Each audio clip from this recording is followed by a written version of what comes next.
Thanks, Tony. Thanks for the invitation to come down today. And I was thinking, although I've been on campus more recently, it's been about 7 years to the day, actually, since I've last been in this room where I took many classes. So things are, for the most part, the same, a little different.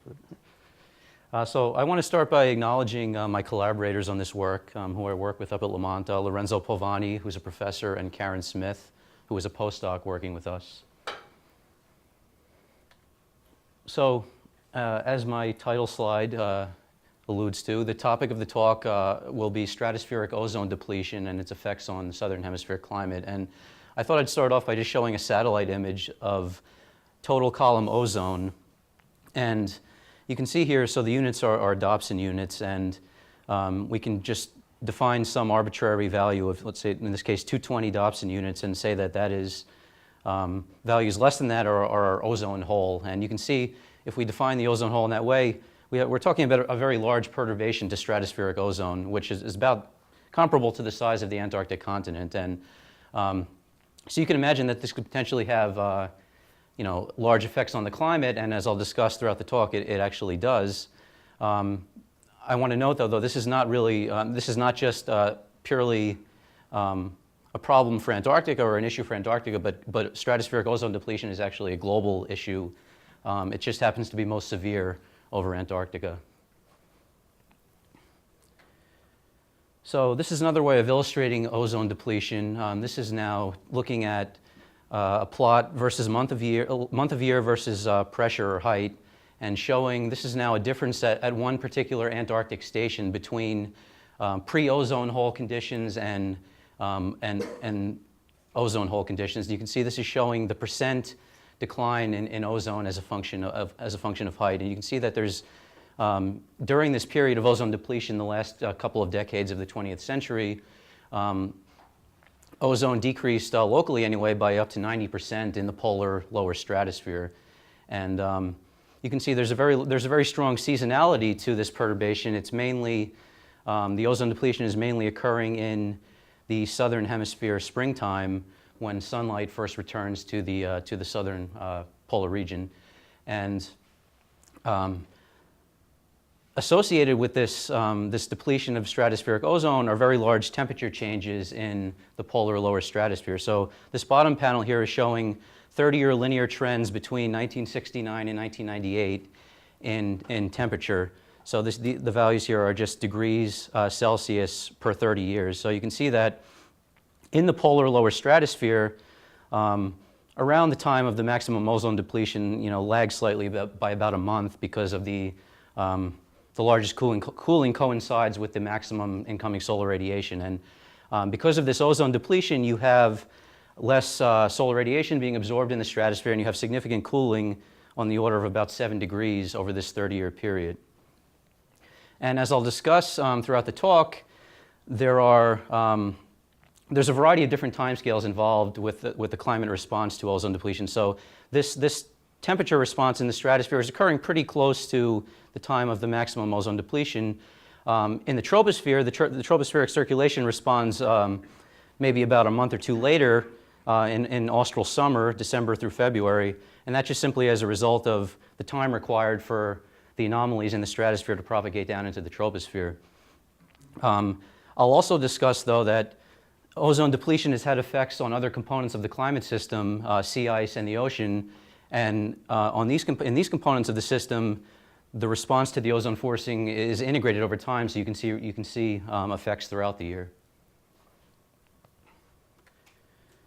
So we started to become aware, just by way of some background information, we started to become aware of the ozone hole around the mid-1980s when we first started to get some observational evidence of it. And that led shortly thereafter to the Montreal Protocol on substances that deplete the ozone layer. So recently just celebrated its 25th year anniversary, and this was an international agreement to phase out and eventually eliminate the gases, the man-made gases that were being emitted to the atmosphere that were depleting stratospheric ozone. And what are these gases that were regulated under the Montreal Protocol?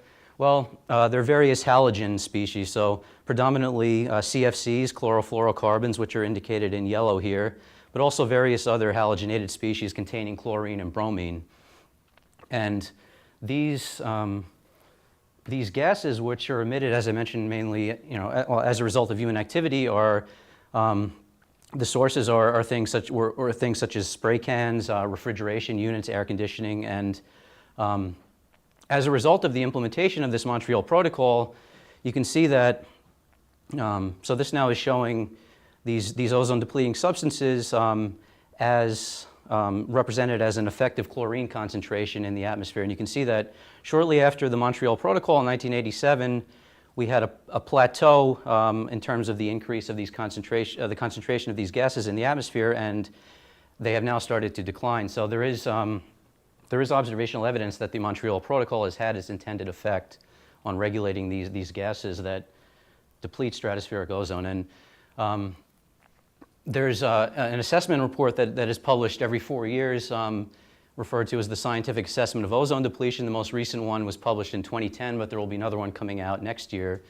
And this is basically, this is kind of analogous to the IPCC report, but specifically for ozone. And it's discussing the progress in regulating atmospheric concentrations of these ozone-depleting substances, and it's also goes into the climate effects of stratospheric ozone changes, which is what I'll be discussing today.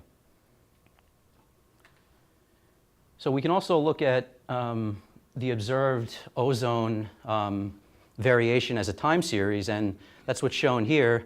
Well, first of all, the black dots are, and there's also a fit to these dots, which are observations. This represents an average of 4 observational ozone data sets. And the different colored lines here are different chemistry climate model simulations where the models were forced with observed concentrations of ozone-depleting substances, and then they simulate the evolution of stratospheric ozone. So this particular plot is showing the total column ozone anomalies relative to the 1980 through 1984 period, as simulated by these different models and in the observations. And this is specifically for the month of October over the southern hemisphere polar cap. And you can see that ozone depletion begins in the 1970s, but it really takes off into the 1980s and 1990s.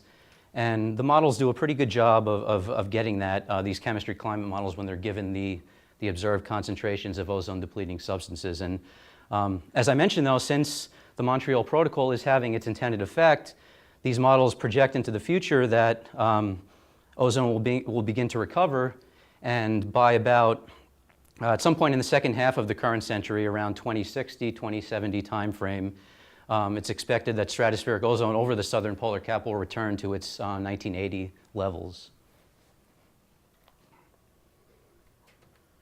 So the title of my talk was the Southern Hemisphere Climate Response to Stratospheric Ozone Depletion, and I wanted to show this, this schematic representation of the climate system, and I think it's fair to say that the bulk of the work, of the scientific work that's gone into looking at the effects of stratospheric ozone depletion on climate has focused specifically on the atmospheric circulation response, which is very important, and is a driver of many of the other changes in the system. But I would also like in this talk, in addition to discussing the circulation changes due to ozone depletion, I would also like to focus on many other aspects of the climate response. So specifically, I'll be talking at least briefly about effects of ozone depletion on clouds and radiation, precipitation, ocean circulation, biogeochemical cycles, and finally sea ice.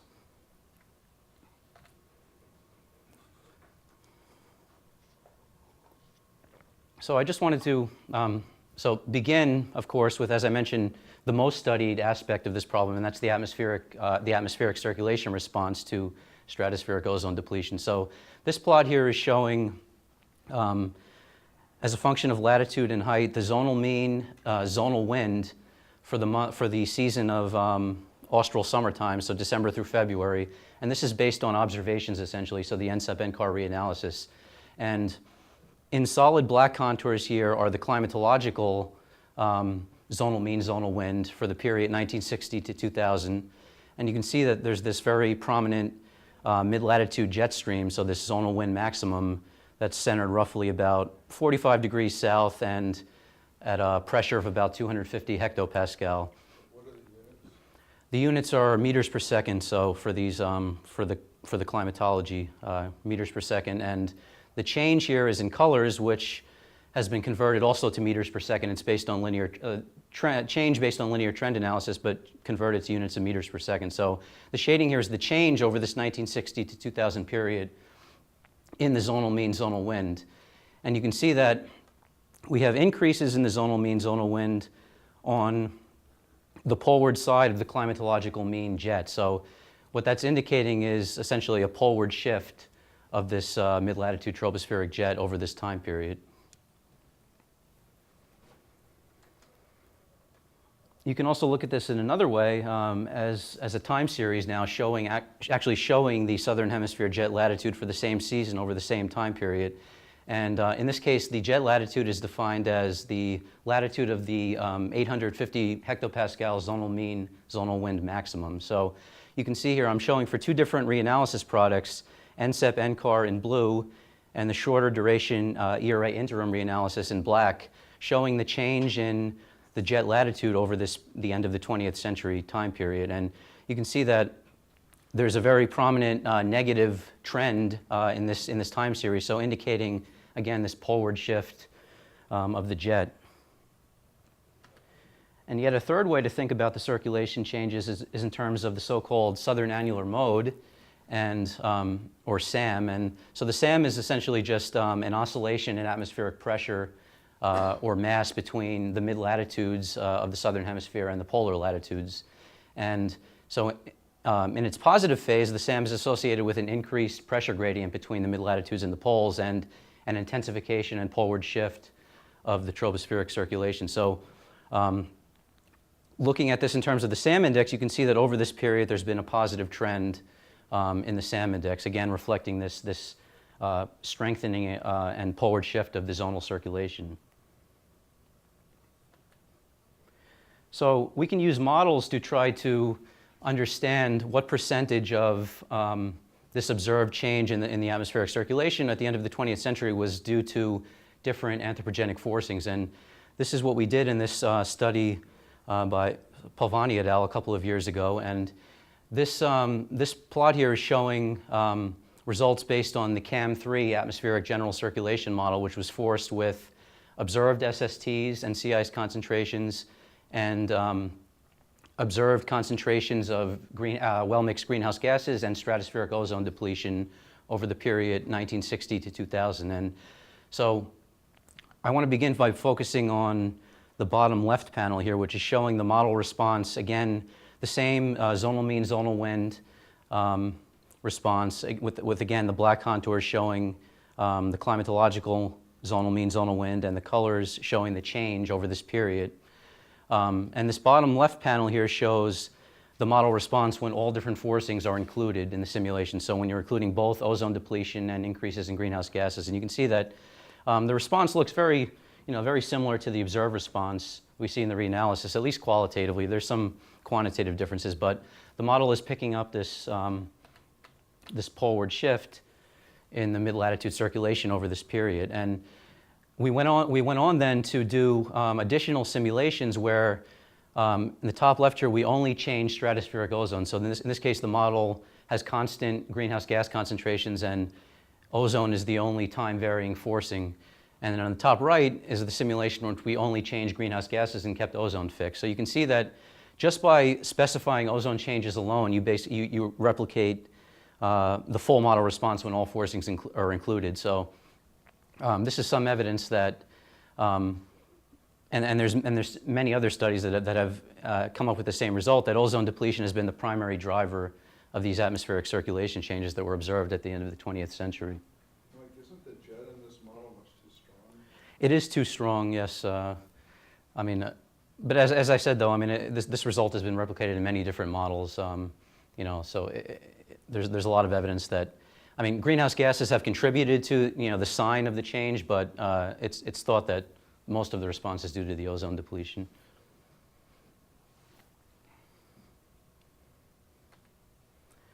So I want to begin to talk now about some of the effects that these circulation changes have had on other aspects of the climate over this time period.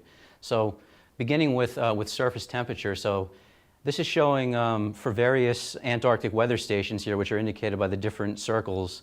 On the left is showing the change in the same austral summer season of surface air temperature over the 1960 to 2000 period. And you can see that over much of East Antarctica, there's been a cooling, especially in the coastal regions over this period. And that's contrasted with very prominent warming over the Antarctic Peninsula over the same time period. And we can do an exercise where we basically determine what component of this surface air temperature change is linearly congruent with the southern annular mode trend. So what component of the change can be explained, if you will, by the positive trend in the southern annular mode, which, as I've indicated, is primarily due to ozone depletion. So you can see that it's not a perfect match, obviously. I mean, there are certain regions where the observed change over this period is different than the trend that would be predicted from the trend in the SAM, but there are certainly other regions where the SAM seems to explain, the positive trend in the annular mode seems to explain a significant portion of the temperature change. So it's explaining a lot of the cooling along eastern Antarctica, and it's explaining part of the warming over the peninsula. So we can think of this then, in some sense, as the effect of ozone depletion on the surface temperatures of Antarctica. You know, and there's some caveats in that, but I mean, that's, at least to a first order, that's one way to think about it.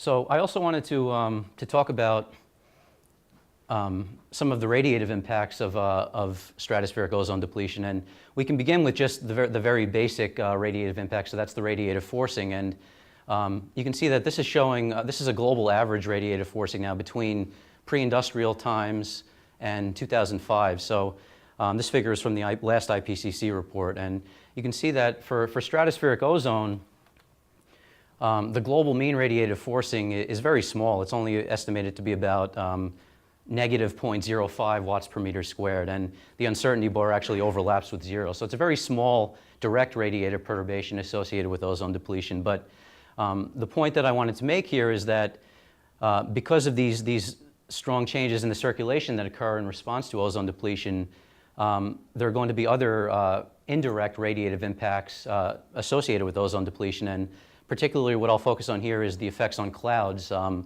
ozone depletion and how that's affected the radiative balance. So because there's this poleward shift in the tropospheric circulation associated with ozone depletion, you have a corresponding shift in the storm tracks, and with that you might expect there to be strong changes in the distribution of clouds across the southern hemisphere. And in fact, we actually did see that when we analyzed these same CAM3 simulations. And this plot here is actually trying to quantify what are the radiative impacts at the top of the atmosphere associated with those changes in clouds. So we computed you can think of this as a cloud radiative feedback associated with ozone depletion, and you can see that there's this very strong, I should mention that, so I'm plotting here, the blue curve is the short wave radiative perturbation associated with ozone depletion, the red is the long wave, and the black is the total, so the sum of the two. And you can see that at mid-latitudes in the southern hemisphere, there's a very strong, on the order of 5 or 6 watts per meter squared, increase in the shortwave heating. So an increase in the incoming shortwave radiation at the top of the atmosphere over this 1960 to 2000 time period. And the reason for that is because we have a poleward shift in the storm track, and therefore a poleward shift in the mid and high latitude clouds in the model. So you're essentially getting more, well, you are getting more shortwave heating in the system at mid latitudes. And you see the opposite effect. Well, you see the opposite effect both in the subtropics and at higher latitudes, where you have, as a result of ozone depletion, you have anomalous rising motion and increased mid and high level clouds. So you have the opposite effect, and you have a negative shortwave cloud feedback at these latitudes.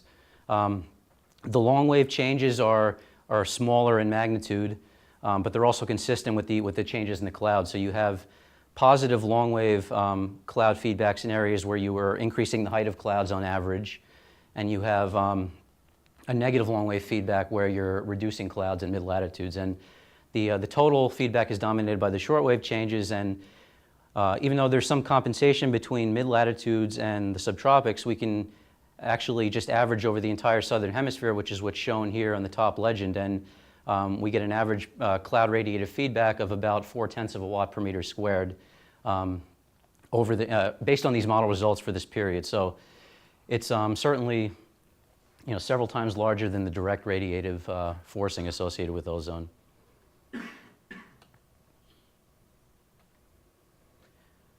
So not surprisingly, precipitation goes along, with the circulation. So as the circulation shifts, you also have shifts in precipitation, and that's what's illustrated here in this figure from Kang et al. A couple of years back. And they focus specifically on the subtropical region here, which is indicated in the black box. And this is now based on observation. So this is GPCP, the Global Precipitation Climatology Project, precipitation observations. And in this study, they found that in the subtropical region, there was over this, and this is focusing on the time period 1981 through 2004, I think. So basically the time period of ozone depletion. And they found there was this increase in subtropical precipitation, which is shown in the red curve here.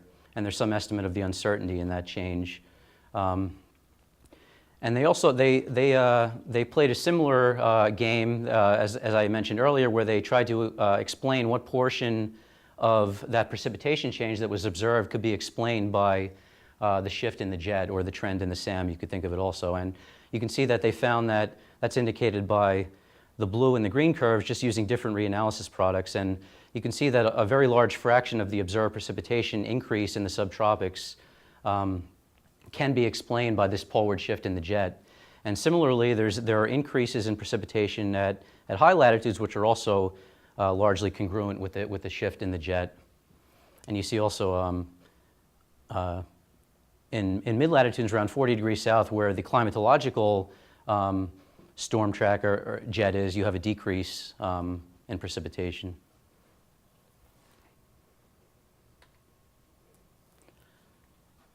So now to begin to shift gears and focus a little bit more on the ocean, I wanted to begin by just showing this schematic from a paper by Marshall and Spear last year that was published in Nature Geoscience. And this is illustrating here a two-dimensional schematic of the global ocean meridional overturning circulation. And you can see that there are two overturning cells, an upper cell and a lower cell, that rotate in opposite directions. The colors here are dissolved oxygen content. So this is a way of looking at the age of the water. So the lower values here are the older water masses that were in contact with the atmosphere a longer period of time ago. And the black curve here is just representing various bathymetric features on the ocean floor. So this is the Mid-Atlantic Ridge here, and this is the Scotia Ridge. And the circles here are indicating the climatological zonal wind direction. So the dot here is westerly winds, so flow toward the east, and the X's are easterly flow, so flow toward the west. And the different colors here, arrows, are just indicating regions where the ocean is either gaining or losing buoyancy as a result of surface heat fluxes. And there's potentially, several things you could discuss here with regard to this figure. The point that I wanted to make, though, is that you can see that at mid to high southern latitudes, where you have this strong westerly flow, strong westerly atmospheric flow being blown over the ocean, as a result of that, you have a northward Ekman transport of mass, of ocean mass. And just by simple continuity, you have upwelling then in the regions of the westerly wind stress. So the point that makes is that the atmospheric circulation here is very tightly coupled to both the surface ocean circulation and the overturning circulation, so that you might imagine that if you perturb the westerly wind field over the southern hemisphere, you're going to have strong impacts on the ocean circulation. And I'll discuss some evidence anyway that hasn't in fact been the case. So before I move on to the next slide, I wanted to say that this idea that when you have stronger and poleward intensified westerly winds over the Southern Ocean, the idea that once you have those conditions, you would enhance northward Ekman transport and increase upwelling in the Southern Ocean has been shown in various model studies over the last several years. So there's some expectation that that would be the case. Is this at a particular longitude? This is a particular longitude in the Pacific. I forget the exact 150 degrees west, I want to say. But it might be different at different places, different longitudes. Yeah, I mean, I think this is kind of just you know, an ideal. It's just obviously an idealized, you know, schematic of the 3D circulation. But I mean, it's basically just representing the fact that you have, yeah, as I said, the two overturning cells. And I mean, I don't want to, you know, don't want to read more into it than that. I mean, there's certainly, this is not intended to represent, I think, one particular. No, it's just that in the Indian Ocean and the Atlantic, it might be quite different. Yeah, Connection yeah. between the southern hemisphere and the north. The connection between the. Between the southern hemisphere and the northern hemisphere might not be so direct. Oh, yeah. as it shows here. Yeah, yeah. This looks to me like it's probably the the circulation in a vertical plane if you average over all longitudes, because I think you'd have to have the Atlantic in it to get that top cell. Yeah, and The bathymetry would be I don't think it is the average. I think it's just the schematic. yeah, I think I was, when I said 150 west, I was thinking of some other figure in this paper that looked at 150 west or something. I think this is just intended, like I said, to represent the general, you know, like a global view of the overturning circulation. But so, I mean, as I mentioned, there is some evidence from models that if you do have stronger westerly winds, you would tend to enhance the northward Ekman transport and increase upwelling in the Southern Ocean. But there's also model evidence that suggests that that's not the case. And this is a particular, there are other examples of this, but this is a particular study from Abernathy et al. 2011, where they used the MIT GCM to look at the effects of increasing westerly wind stress over kind of an idealized Southern Ocean domain. And you can see that, so this is now showing the transport in the model in Sverdrup. And the black circles here are the Ekman transport. So you're seeing this expected increase as you increase the wind stress in the northward Ekman transport.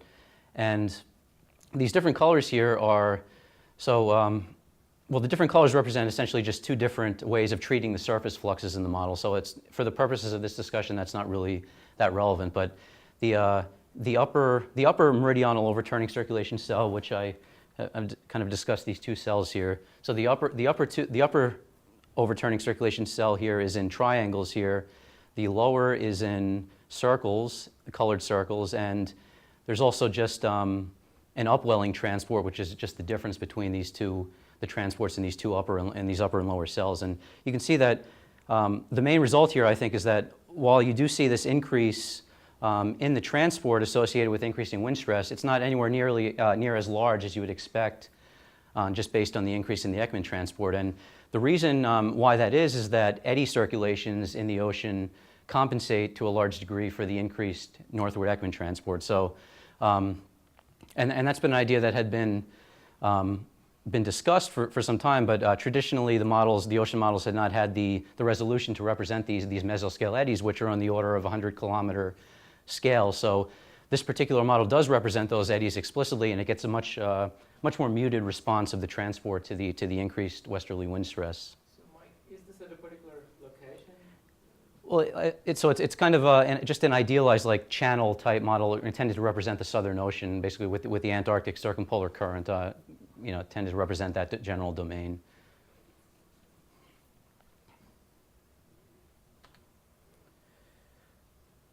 So so I just mentioned now, so the Antarctic circumpolar current, and this coupling of the surface and the overturning circulation in the ocean. If you have this increased westerly wind stress, you expect increased upwelling and increased tilt of the isopycnals across the Antarctic circumpolar current, and therefore an increase in the baroclinic transport of the current.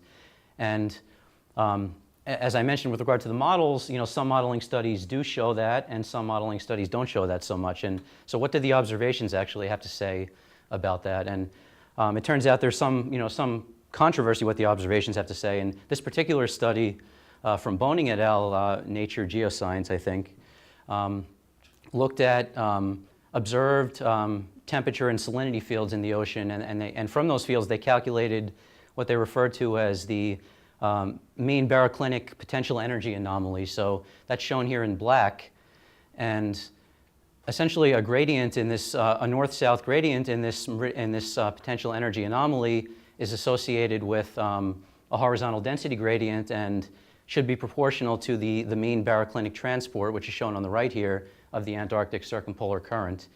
And so the idea here is that what they wanted to try to investigate was, as a result of this strengthening of the westerly winds over the last decades of the 20th century, could they detect any change in the transport of the Antarctic circumpolar current? And so on the bottom here, this panel is showing the change in this potential energy anomaly over at the end of the 20th century based on their analysis. And so the total change here is basically the top curve here, and it's breaking that down into contributions of salinity changes and temperature changes to the change in the potential energy anomaly. And you can see that over the bulk of the ACC, the Antarctic circumpolar current, there's not really a very discernible change in the north-south gradient of this potential energy anomaly. So their conclusion from this was that they could not really detect any significant changes in the baroclinic transport of the ACC over this time period.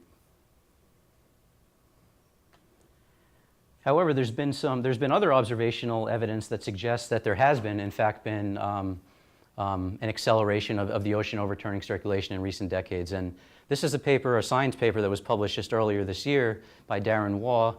And what he did was to analyze changes in the partial pressure of CFC12 in the ocean in observations and in models. So CFC12, can be used as a tracer in the ocean because it's stable, does not react in the ocean. So it's a good way of kind of trying to infer changes potentially in ocean transport. And so on the top left here is showing the observed partial pressure, so the observed concentration of CFC12 in 1991. And you can see here, because the CFCs are coming from the atmosphere, the concentrations are highest in the upper ocean and they decrease with depth. A couple of other features here. So the black lines are surfaces of constant potential density here, and the different acronyms here are just different water masses. So CDW is circumpolar deep water, and SAMW is subantarctic mode water. And what they did in this paper was to analyze these changes. So they had they sampled concentrations of CFC12 in 1991 and again in 2005, and plotted here in the top right is the observed change in CFC12 over this time period. And you can see that there's an increase in the concentration in the subtropical thermocline waters about 200 to 1,000 meters depth, 15 to 35 degrees latitude. Well, that's where the largest increase is. I mean, there's an increase everywhere just because the atmospheric concentration has increased over this time period, but the largest increase is in the subtropical thermocline.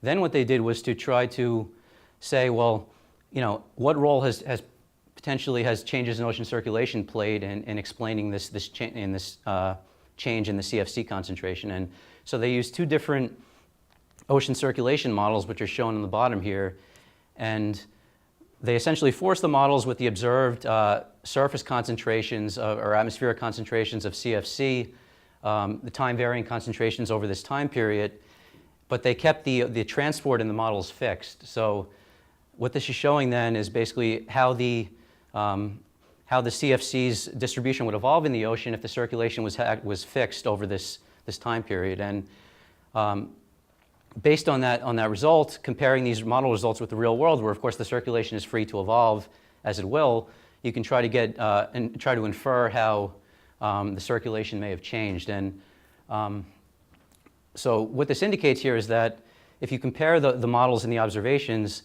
the increases in CFCs in the subtropical thermocline in the observations are greater than in both models. And in contrast, in the upwelling branch, where circumpolar deep water is upwelled at high latitudes, the model produces a larger increase in CFCs than is observed. And the way that that's interpreted is that in the region where the observed increase is larger than the simulated increase, this represents younger waters, essentially, in the real world compared to the model. So waters that were more recently ventilated in the subtropical thermocline. So that's associated with an increased formation rate of the subantarctic mode water and then transport along isopycnals into the subtropical thermocline. And conversely, in the upwelling branch here, the region where the observed increase is less than the simulated increase, that represents older waters in the upwelling branch. So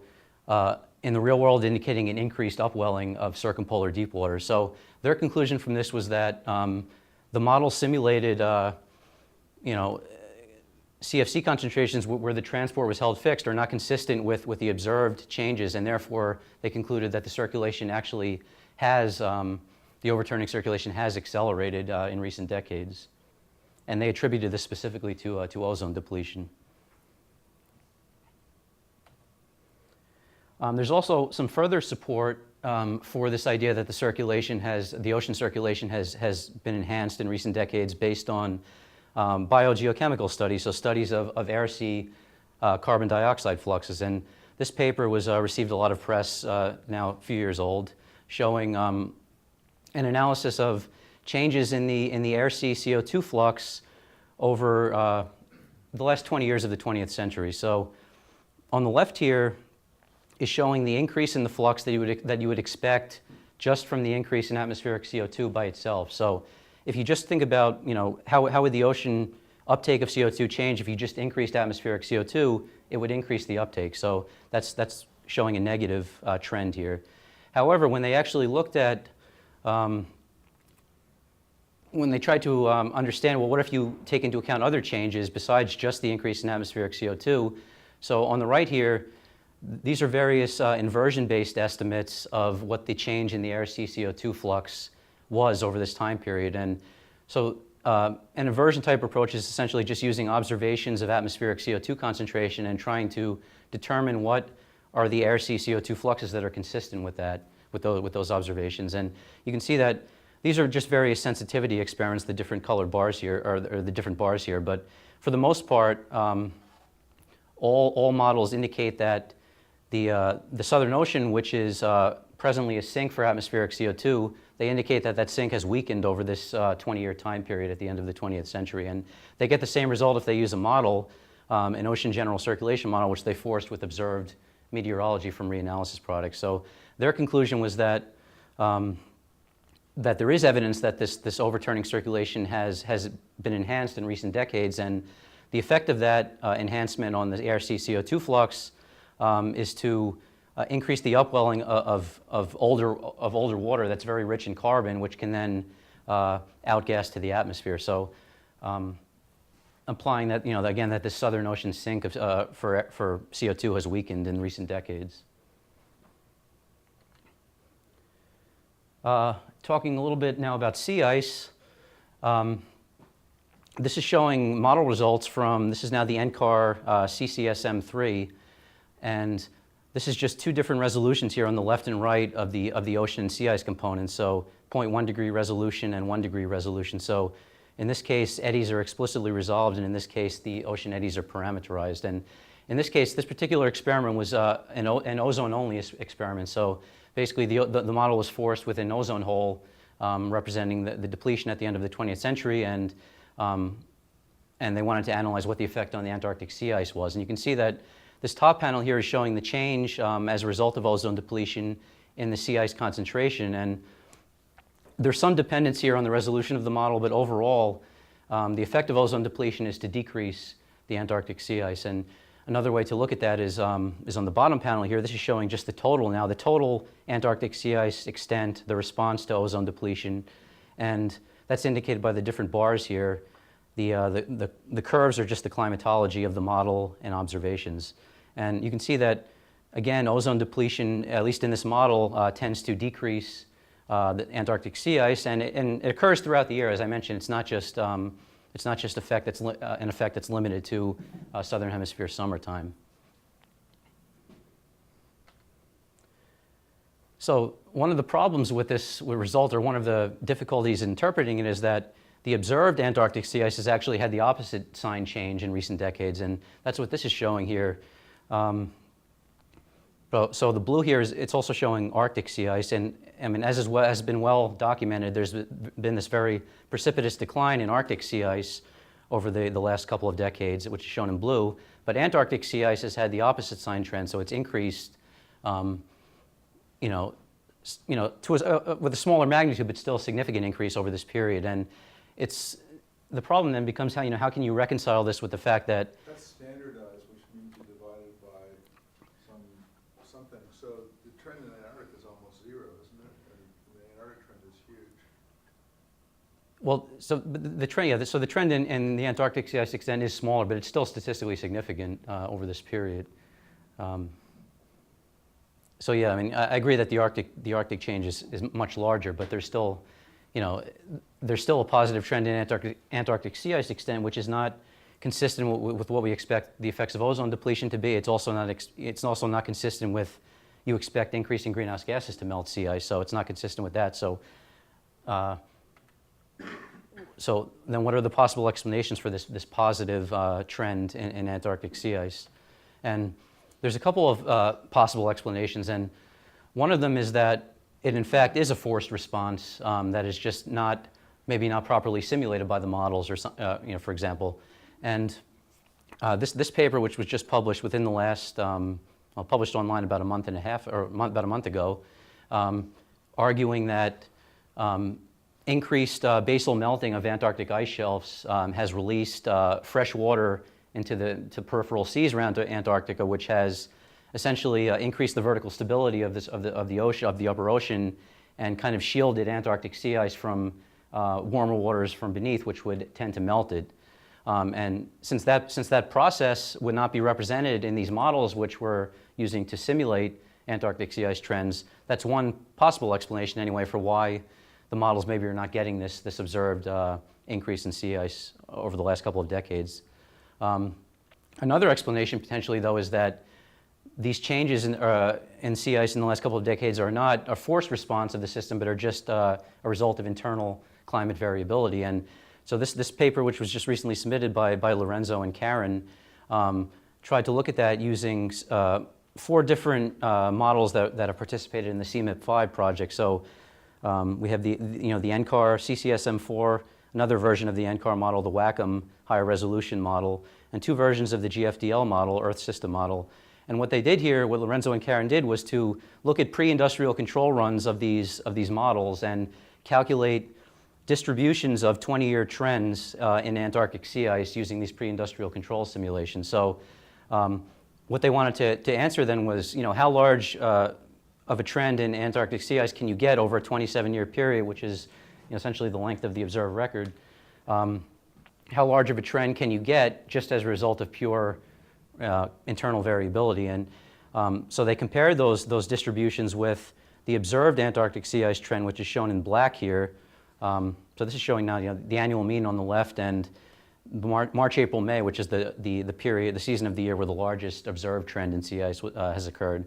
So you can see that, especially with regard to the annual mean, the observed trend over the last 27 years is well within the range of the internal variability of the models, so suggesting that you don't necessarily need to have forcing to get such a trend of that magnitude. And the same holds true for the March, April, May season, although the observed trend in this case is a little more towards to the outside of the distribution. But anyway, their results here indicate that potentially we don't need to be looking for a forced response, a forcing explanation to explain the observed trends in sea ice.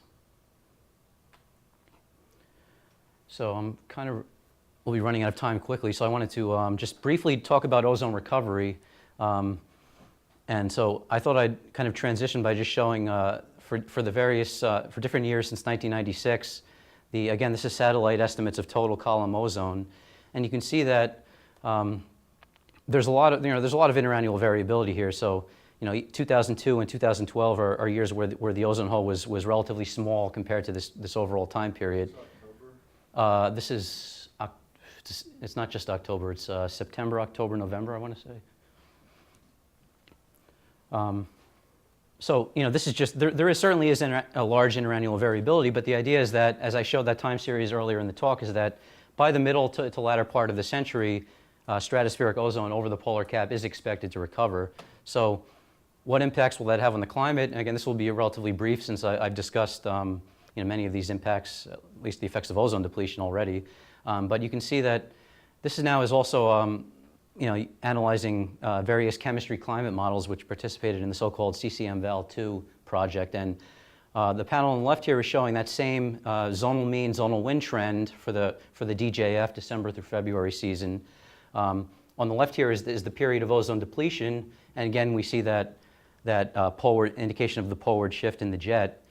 But in the future, in these models, in the period of ozone recovery, the period to about 2079, you basically get very little trend in the circulation in these models. And the reason for that is because you essentially have opposing effects of stratospheric ozone recovery and increasing greenhouse gases on the circulation. So it's thought that these two effects would largely cancel out, and there'll be relatively small changes in the circulation.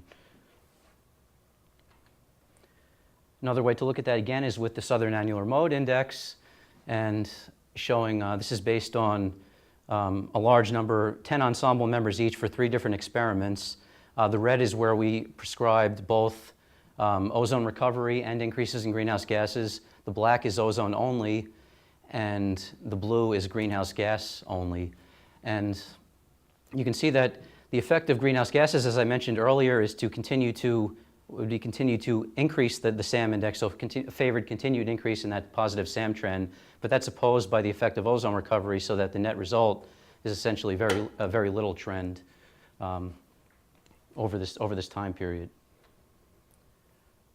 I wanted to mention, though, that this is a little bit of an aside, but I think it's an important point, is that even though we have these very significant forcings acting on the Southern Hemisphere climate system in the coming decades, ozone recovery and increases in greenhouse gases, the system still has a very large amount of internal variability, and I think it's important to be aware of that when trying to determine from models what the forced response of the system is. And this is just showing 2 different runs from our CAM3 simulations that use exactly the same radiative forcings, but just different initial conditions. You can see that this is showing the sea level pressure change over the same time period here. And you can see that for the exact same forcing, but just different initial conditions, you can get qualitatively different responses of the circulation, in this case represented by sea level pressure. So just indicating the very large magnitude of internal variability. And I'm going to skip this, I think, because I want to leave some time for questions. So this is just to summarize what I've said. Stratospheric ozone depletion, it's now thought has been the dominant driver of the circulation changes in the Southern Hemisphere that have been observed in recent decades. It's expected, based both on models and theory, that these changes in the atmospheric circulation would be linked to other changes in the Southern Hemisphere climate system, and these are some of the examples that I've discussed. However, while some of these changes have been observed, such as the surface temperature and precipitation changes that you might expect to go along with the positive trend in the Southern Annular Mode, others have not been observed, such as the sea ice changes, which are of opposite sign to what model results indicate, or at least, for example, with regard to ocean circulation, some of the observational evidence is not really conclusive. And finally, I just briefly mentioned at the end that in the coming decades, the effects of ozone recovery and increases in greenhouse gases will tend to oppose each other and likely result in very small, at least forced circulation changes in the Southern Hemisphere. And what that implies is that the dominant mechanisms that were driving Antarctic and Southern Hemisphere climate change in recent decades are, at least to some degree, different than what will be the dominant mechanisms in the coming decades. So with that, I'll close and take questions. Let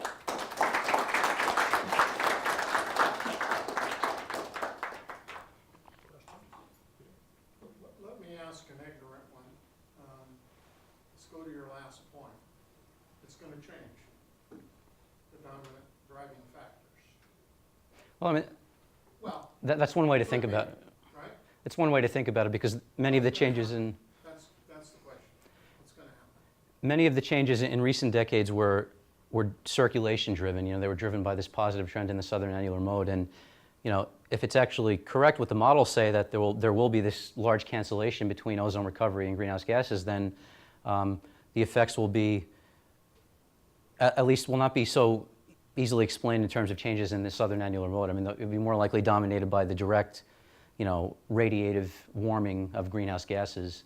And, I mean, that was something that was suggested, about 10 years ago now by Schindel and Schmidt in a famous paper.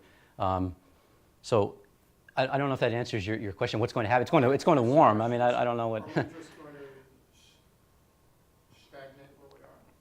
No, I mean, it will continue to warm because the system, there's still a positive radiative forcing acting on the system, so it will continue to warm. But some of the mechanisms, like for example, to go back to my my slide showing the Antarctic temperature changes, many of these changes, especially the cooling that was observed, is not consistent with the positive radiative forcing over this time period. The cooling is fundamentally a result of the positive trend in the southern annular mode. So if you actually, what we did in this paper, which I didn't show, is to actually just take the difference between these two plots, and that's one way to estimate the temperature change that's not associated with the circulation changes. Excuse me.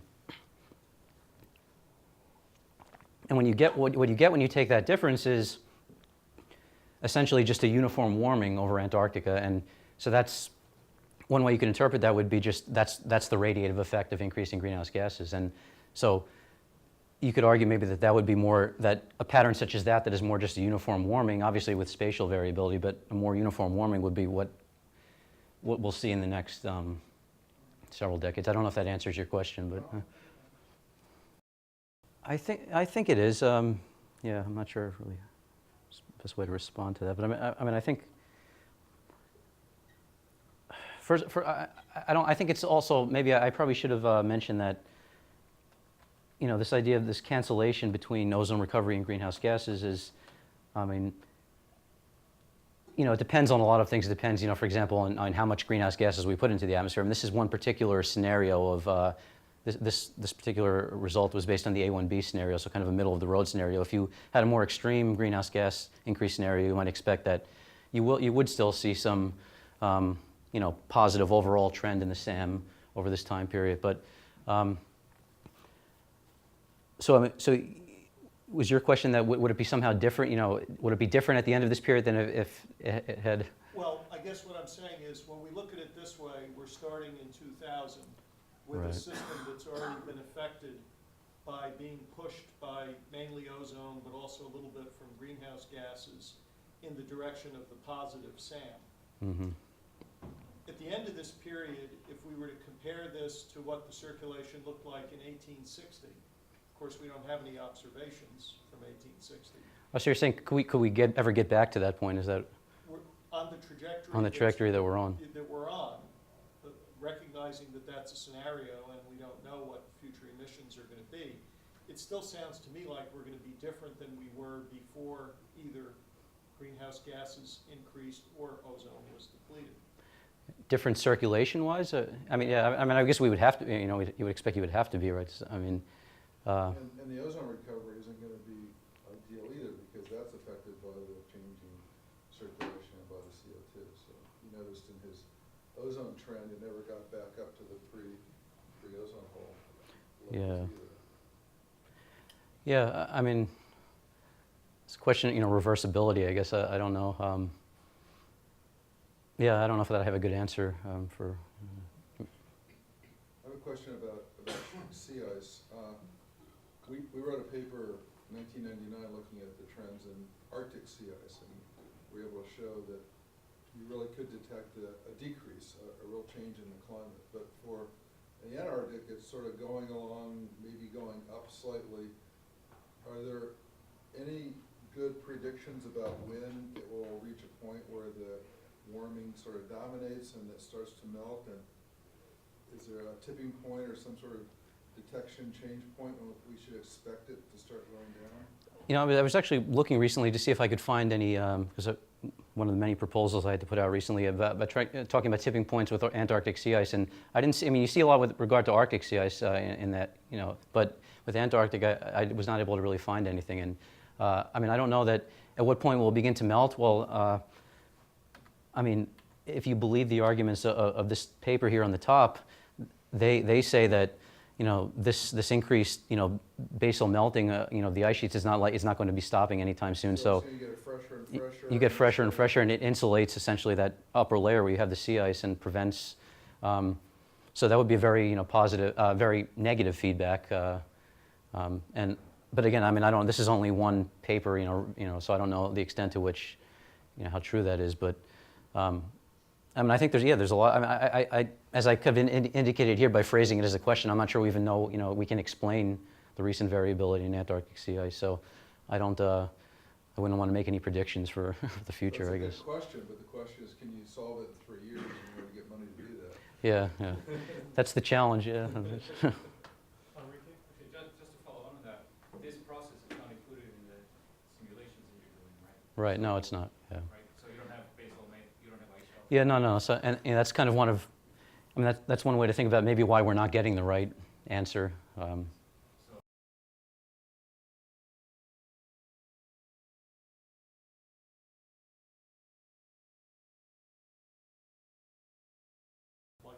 Yeah, I mean, I didn't mention earlier, maybe I should have, but I mean, the reason that there's this, you know, severe depletion over Antarctica is because of the, as Alan kind of mentioned, the specific conditions to that, you know, the very cold conditions where you have polar stratospheric clouds that can act as surfaces for ozone depletion. And, you know, given enough time, like Tony said, if you continue to increase CFCs, you would have ozone depletion everywhere. I mean, you would deplete the ozone layer everywhere, but because of the Montreal Protocol, that hasn't happened. And my last slide, which I skipped over, was actually people have started to, you know, play those games and models. Well, what, you know, this so-called world avoided type scenarios. Like, what if the Montreal Protocol hadn't happened, and you continued to increase CFCs into the 21st century? And this is showing just one particular study by Garcia et al., where they looked at surface temperature. And so the top panel here is showing if you have ozone recovery and increases in greenhouse gases over this period between essentially present day and 2060 to 2070, and you get a warming as you would expect due to the increase in greenhouse gases. But